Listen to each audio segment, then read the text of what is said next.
Yes, folks, Jacinda Ardern's undemocratic gun grab continues, and it has just gotten worse with the proposed gun registry. And that registry has nothing to do with safety, folks. That is a ruse. The registry is designed for future gun grabs, to make future gun grabs easier. Now, just in the short time we've had under Comrade Ardern, we've clearly seen a push towards total state control. And that's what the gun grab is all about. It's about disarming the opposition. And that is why America has the Second Amendment. It's the only way democracy can survive. But sadly, we don't have that. So it's vital that this legislation, this gun legislation, somehow gets reversed. Anyway, I'll start this off today with Jacinda Ardern Media.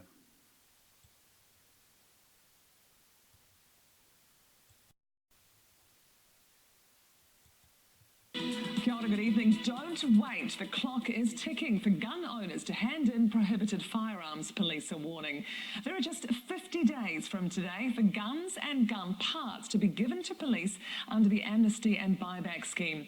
Anyone with banned weapons after December 20 will be breaking the law, and there'll be no extension. More than 32,000 prohibited firearms and 120,000 parts have been handed in since the program began on June 20. About 19,000 people have taken part in the buyback, with $62 million paid out at hundreds of collection events across the country. Kate Nicol-Williams reports. Gun owners say they're under attack. They're targeting licensed firearm owners and not criminals. Exactly. And there's no way the criminals will ever hand their guns in. On the same day, police issued a stern warning about meeting the gun buyback deadline. Those targeted by the warning launched their own campaign against further tightening of firearms laws. Protests were held in Christchurch and Auckland, while submissions on the arms legislation bill were heard at Select Committee. I'd like to see the whole thing dropped. The 1983 Arms Act was an excellent document. We really believe this bill seriously threatens target shooting in New Zealand. The proposed changes include introducing a gun register, halving the term of a firearms licence to 5 years, and requiring clubs and ranges to be certified. Paying $3,000 for a range certification and $600 for club approval for most clubs is simply unfeasible. Yes, they weren't satisfied just taking the guns away. Now the financial squeeze is on. And they'd be forced to close. The Council of Licensed Firearms Owners wants the process delayed to consider findings from the Royal Commission into the March 15th terrorist attack. I reject that. There have been multiple attempts over a number of years to reform our gun legislation. The case has been made. No, the case has not been made. In my mind, March 15th only added to that case. They're also calling for an extension to December's buyback deadline, saying there hasn't been enough time, with police adding firearms to the banned list as recently as last week. We're not going to get the compliance, and we won't get the compliance because people won't understand. I'm not sure why they need more than 50 days. They are good people. They're great New Zealanders, but it's time to bring your firearm in. With more than 150 buyback events to come before the deadline, police say there's still time to stay on the right side of the law. I'm sorry, Jacinda Ardern police. Now, after the Christchurch terror attack, you lost all credibility. Anyway, so now let's listen to the National Party. The second stage of Jacinda Ardern's push to tighten firearms laws would introduce a national gun register and impose higher penalties for breaching the law. We owe it to the victims and the survivors of the mosque terror attacks to make these changes. We do not know how many guns are in circulation, who owns them, who is selling them, who is buying them. National says there's no evidence that a register will keep guns out of the hands of criminals. Yeah, and they're right there. It's set out for the public and for the opposition here how it is that their register will be different to other registers around the world that have failed. National claims the proposed changes target law-abiding gun owners.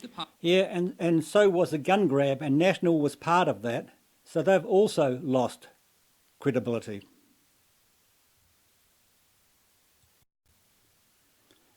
Now let's listen to Matt Christensen on this issue. After the Christchurch mosque attack in March, the New Zealand government is taking two primary approaches in the hope of preventing such an event from happening again: censorship and disarmament. The New Zealand chief censor criminalized the possession or distribution of just the text of the killer's manifesto. The punishments for republication or promotion of an objectionable publication can be very high. They can be up to 14 years imprisonment. The same goes for the live-streamed footage itself, and these aren't just hypothetical warnings. There are people taken into custody and sitting in prison right now for sharing the video. The second approach to progress is, of course, gun confiscation from law-abiding New Zealanders. No more quote-unquote military-style semi-automatics, a term used to describe semi-auto rifles with a pistol grip or a 30-round mag or any of the standard features of America's most popular rifle, but for the select fire or machine gun capability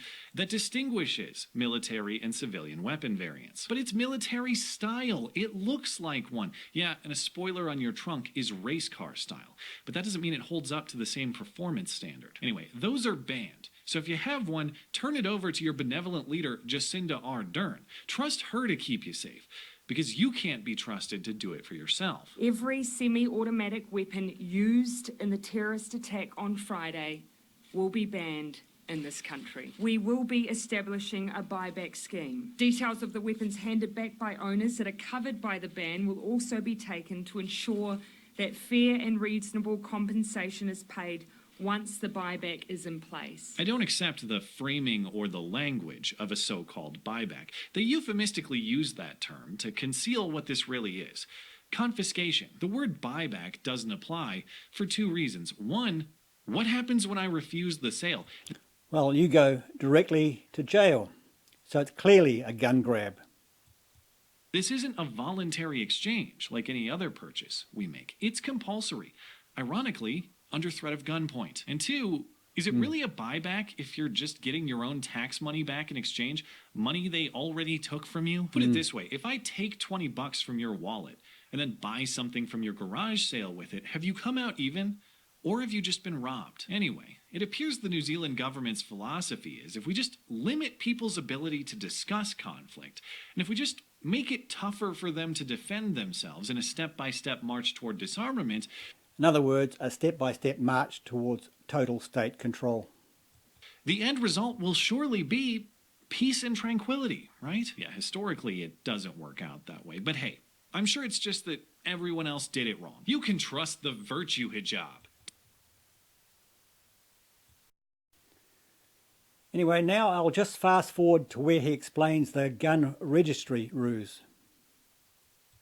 Ban and all. What makes this all possible is one particular thing about New Zealand's gun laws. New Zealand heavily restricts gun access with who can buy. There's a stringent licensing process, but once you do buy, there is no registry. There is no central record of who has what guns and where. So when it's time to take them, the police just have to wait for you to come to them and bend the knee. The authorities are operating in the dark, they say. It's not just impossible to track the guns down, but the state is on the hook for a blank check to get them because they have no idea how many of them there are. To which many of us, myself included, say, good. Keep it that way. But because of this lack of a gun registry, I guarantee the progressive lesson from the failure of New Zealand's gun buyback scheme will not be, yeah, you know what? Maybe this authoritarian gun control isn't all that effective. Instead, the lesson will be not enough authoritarianism, not enough control. We need more. We have doors to kick down, but we're not sure which ones. And rather than stop to think if door kicking is actually good policy, we're going to need a checklist for next time. On the flip side, this is exactly why liberty-minded people in the United States have opposed a registry at every step. It's not the registry per se. It's that the registry is a necessary tool of confiscation. Yes, exactly.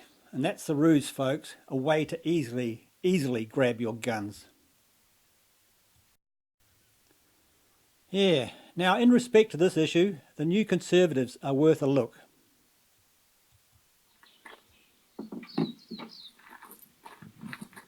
G'day, my fellow hunters and shooters.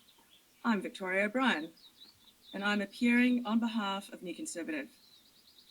Thanks, of course, to Hunting Spots. We're here today on my farm and shooting range. New Conservative stands for a decent society governed by democratic process, the freedom of the individual, including the freedom of speech, the right to defend oneself and property. The right to defend oneself and property. Did you hear that? And the importance of family. It is because of this that New Conservative is committed to repealing the amendment to the Arms Act and any subsequent amendments.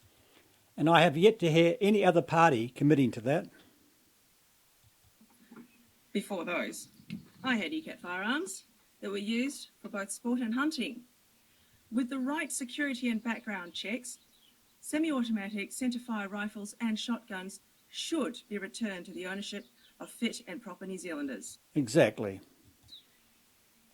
New Conservative believes that the administration of the Arms Act needs to be independent from the police, and that crimes involving the use of firearms must be dealt with much more severely than they are at present.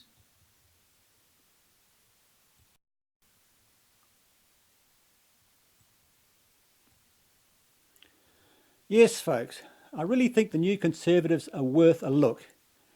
Now, as far as I'm concerned, both our major parties are a waste of time. They are variations of the same. So who's left? The Greens are dangerous radicals. Winston can never be trusted again. And ACT is a left-tarian party. It's okay on economics, but terrible on social issues. So that only leaves the New Conservatives, who are pretty good all round. Just my opinion, folks.